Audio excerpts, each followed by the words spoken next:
Ladies and gentlemen, boys and ghouls, corpses of all ages, welcome back to that show that reviews gore and slash with your host, Anarchy Ass. Today, we are going to be discussing a very unlikely bestseller, The Devil in the White City by Erik Larson. I say unlikely because this is a non-fiction book. That alone means it probably won't climb to the top of the charts, unfortunately. People don't like to read history. Also, it's primarily a work of architectural history. That is not the most popular topic in the world, but it also includes the tale of America's very first serial killer.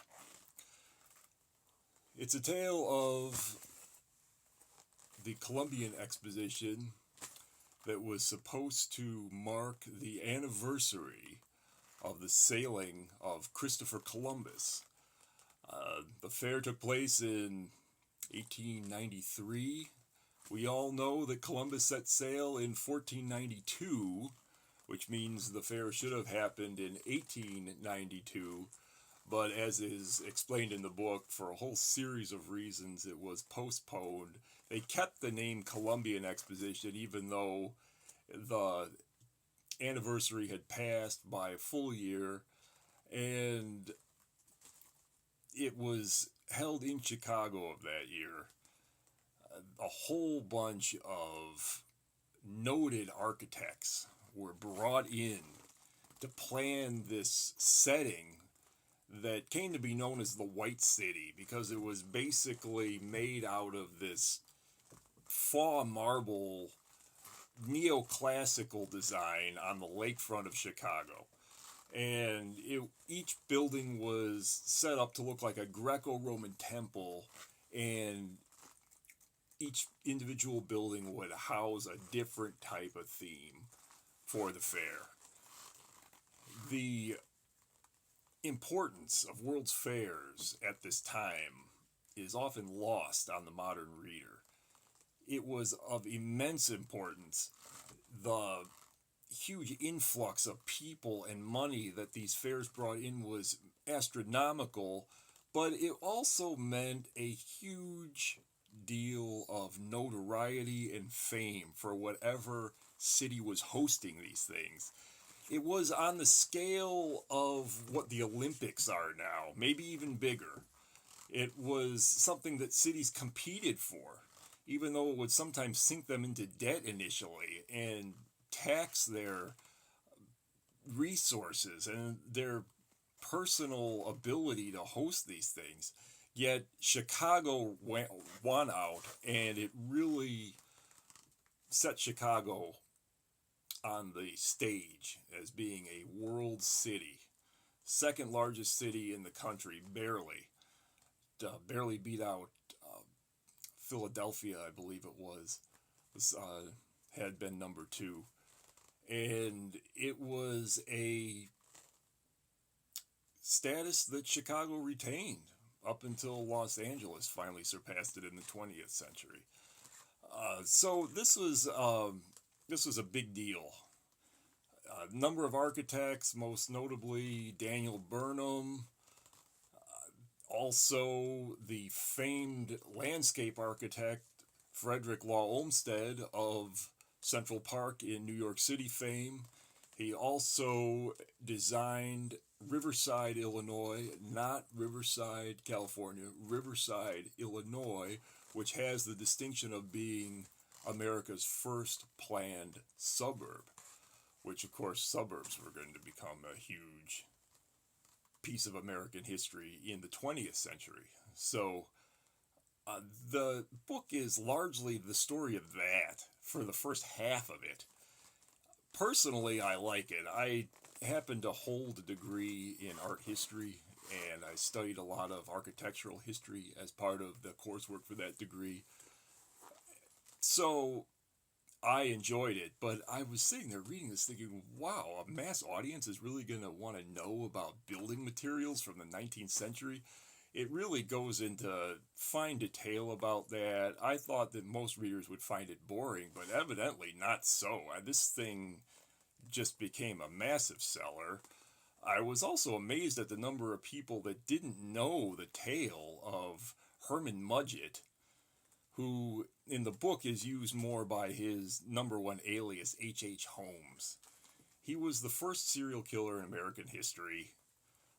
Not a lot of people knew about him until the publication of this book, which is surprising. He's America's Jack the Ripper. And unlike Jack the Ripper, he was caught, and we know who he was, and we know all about him and everything he did. And that is also in the book. He moved into Chicago, got a job in a pharmacy, and the owner of the pharmacy and his wife quickly passed away in, shall we say, questionable circumstances. In retrospect, it's pretty obvious that Herman Mudgett killed them both and assumed the business. He then purchased land across the street.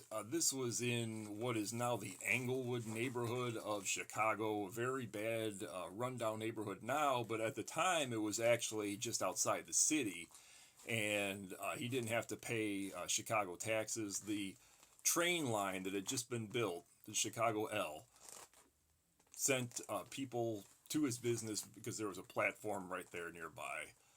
He took this land and started building what has since been known in Chicago crime lore as the Murder Castle.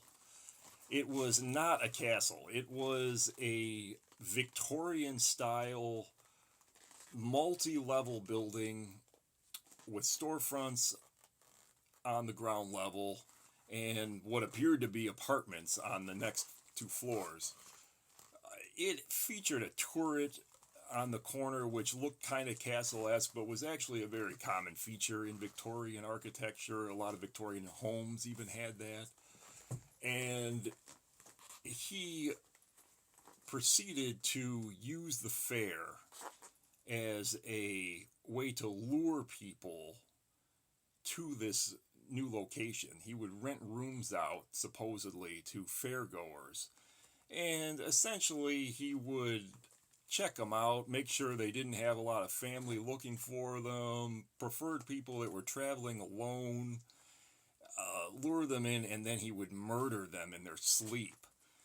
Dissolve the bodies in vats of acid that were kept in the basement and sell off the skeletons to local medical establishments, most notably colleges. And I often have to wonder how many of these victims are still hanging around, literally, in collegiate settings, because no one really knows. He would clean the skeletons, and nobody really questioned this because he presented himself as a doctor. It was actually a medical student who then, became this pharmacist under false pretenses. And people bought his story. This was before you could really check people out easily. In the 1800s, it was real easy to assume the identity of somebody else or even invent an identity. As common as identity theft is now, it was much easier at that time. And so he was profiting off these killings. And he had the advantage of these crimes being treated as missing persons alerts. They were not treated as murders. The police had never seen a serial killer before. Nobody knew what that was. And that really worked to his advantage throughout these crimes. The fair, as it stretched on, more and more people were coming into the area, so these are travelers anyway. Nobody was looking for them initially.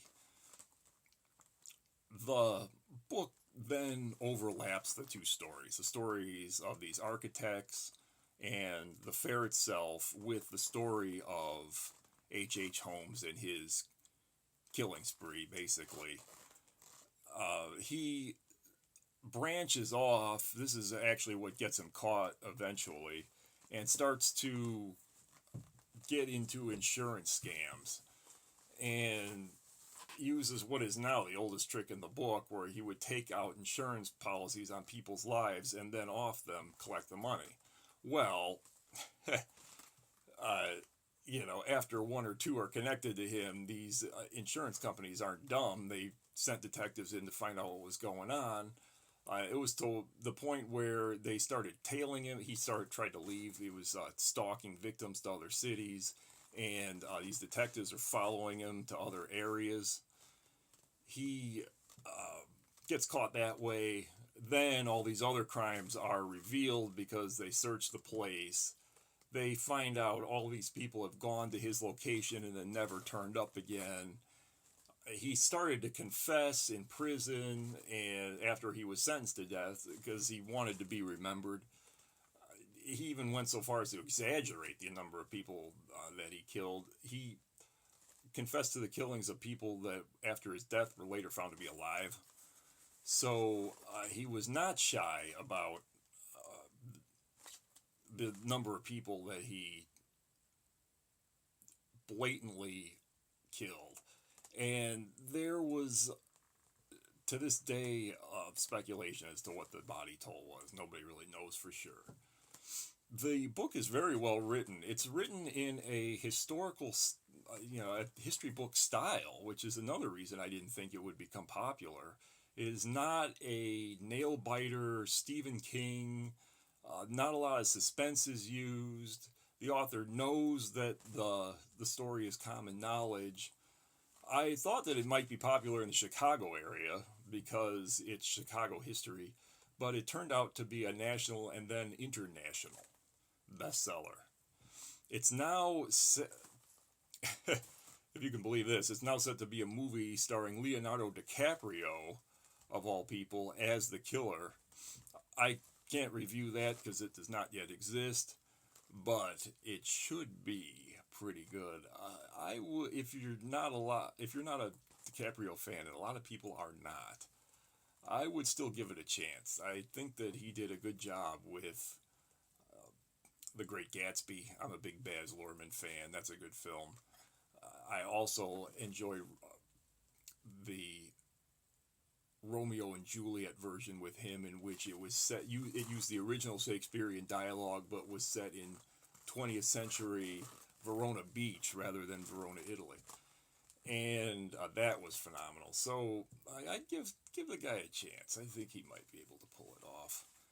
Getting back to the book, though, if you like freaky trapdoors, secret rooms, Phantom of the Opera type bizarro trapdoors and weirdness, you'll really like this story because he uses the location heavily.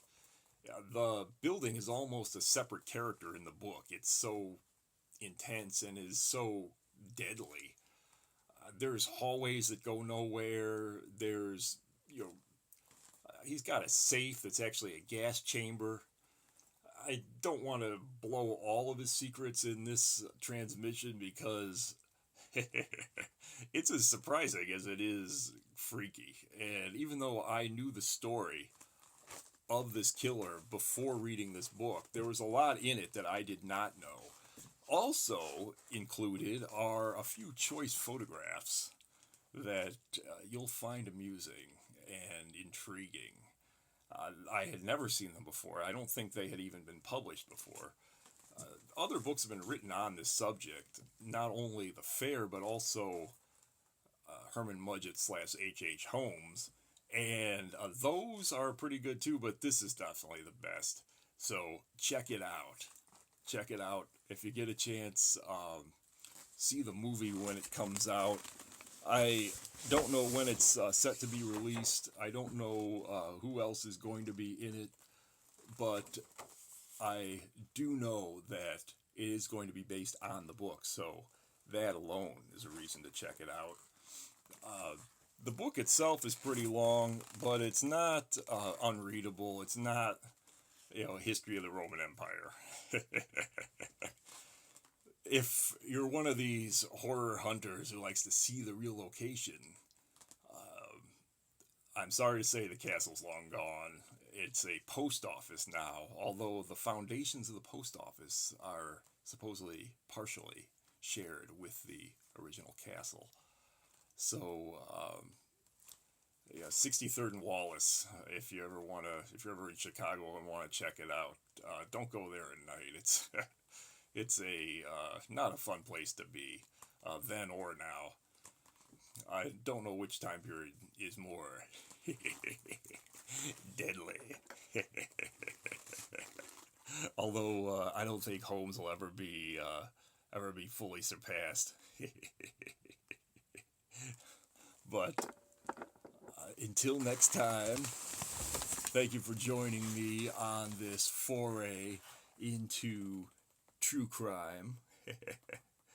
I will return here to the scary closet when I review another choice cut of horror.